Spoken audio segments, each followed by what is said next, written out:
Hi, everybody. It is Saturday, August 14th, and this is Councilor Melanie Kebler, and I am going to do an agenda review for the upcoming Bend City Council meeting coming up this Wednesday, August 19th.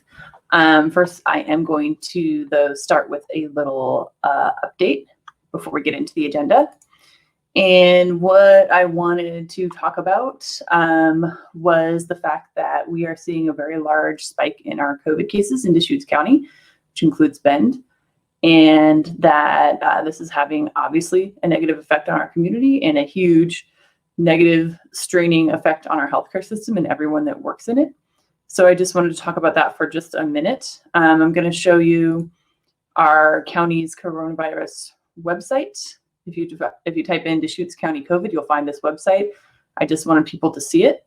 We had 152 new cases reported on August 12th, which might be the highest one-day count ever in this whole pandemic. So I just want people to understand the Delta variant is very contagious. It is dangerous. It can cause you to become seriously ill and go to the hospital, which is already full and understaffed. It can cause death. And we need to be pulling together as a community right now. I wanted to also focus down here on the weekly case count and just show you what that looks like. I'll make it a little bigger. And you can see, sorry, let me get it up here. The way that since the beginning of July, our numbers have been rising, and they have been rising very, very quickly in the previous weeks, almost doubling. So that's not good, obviously. That's not good for anyone who wants to go back to normal anytime soon. We're not going to be able to do that with numbers like this. What this also means is that we're going to continue to see kids being sent home from daycare or sent home from school to quarantine because other kids in their class are going to be testing positive for COVID when we have this wide community spread. So I wanted to make sure that I mentioned that. I also wanted to point out we have a way to stop this spike, to fight this virus, to protect our families and to protect our community. And there are two main points. Get the vaccine. The vaccine is widely available to anyone who wants it. The county has great resources. Get the vaccine. You will significantly lower your chance of becoming seriously ill and going to the hospital and even dying from COVID. And you will also help to reduce the chance that you are going to be spreading the virus. So that's one. Number two, wear your mask. Wear your mask when you're indoors. Wear your mask when you're in a crowd. For instance, if you're going to a concert here in Bend, wear your mask if you're in a crowded place and help prevent community spread from happening. I know it's really hard when the problem seems like it is so big. I mean, this is a global pandemic, and it feels like it's out of your control as an individual. But this is where we should all pull together as a community and not fall apart or try to start to divide ourselves into camps. This is where we becomes more important than me. And I just will say again, the vaccine is widely available. We all know how to wear our masks. I'm not saying you have to like it. I don't like it, but we know what to do to beat this virus. And I just ask everyone to do your part to help our community get through this and to protect everyone in our community. Okay.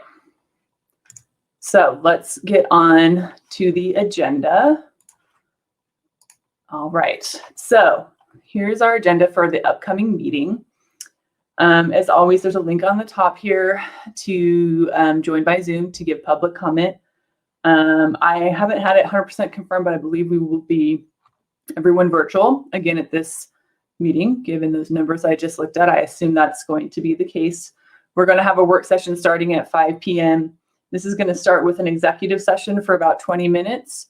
What that means is that's a close to the public session where we discuss matters that are kept private from the public, in this case, negotiating real property transactions.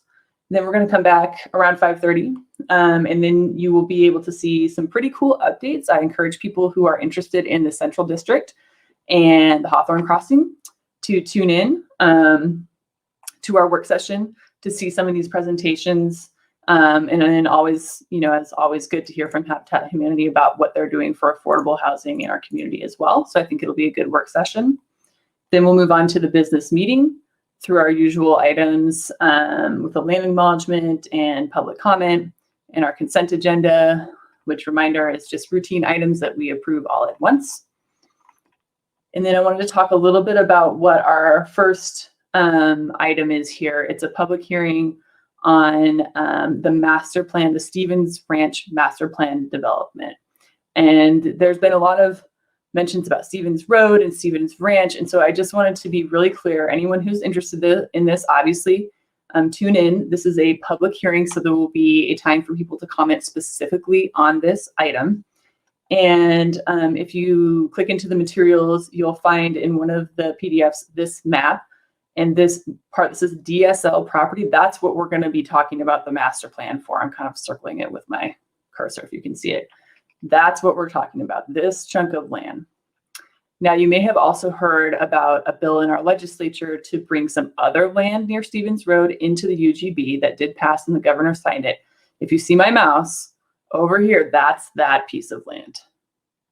And I was able to find on KTV's website from a story they did about that bill a nice graphic that also shows you this blue, that's the part of the land that came in through the bill, House Bill 3318. We're not talking about that at our meeting Wednesday. We're talking about the piece right next to it, this piece over here. Okay, just wanted to help people understand that because Stevens Ranch, Stevens Road, it gets confusing. I understand it. So this is going to be where the developer is going to talk, the applicant is going to talk to us about the master plan, what the zoning is going to look like, where the houses and commercial and all that are going to go.